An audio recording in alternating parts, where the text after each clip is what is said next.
இன்னைக்கு ஒர்க் அதிகம். வெளியே பாயில்ட் எக் சாப்பிடலான்னு பார்த்தா பாயில்ட் எக் ஸ்டாக் இல்லைன்ட்டாங்க. ஹோட்டல்ஸில் பாயில்ட் எக் 3 வேளையும் கொடுத்தா செம ஆப்ஷனாக இருக்கும்.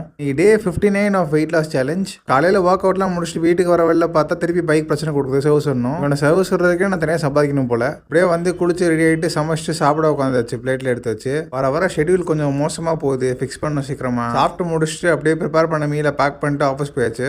ஆஃபீஸில் ஒர்க்லாம் முடிச்சுட்டு கொண்டு போன மீல் எடுத்து தட்டில் வச்சு உட்காந்துட்டு ஃப்ரெண்ட்ஸோட பேசிட்டு சாப்பிட்டு முடிச்சாச்சு. முடிச்சுட்டு ஒர்க் முடிக்கவே லேட் ஆகிடுச்சு. வீட்டுக்கு வர வரல இந்த டிராஃபிக் தான் பயங்கர தலைவலி. இல்லை வேறு முட்டை ஸ்டாக் பண்ணி வைக்கல. அப்படியே போய் பேசாமல் ஒரு குவார்ட்டர் தந்தூரி வாங்கிட்டு வந்தேன். 250 கிராம்ஸ் இருந்துச்சு. இதான் இன்றைக்கி நைட்டு டின்னர்.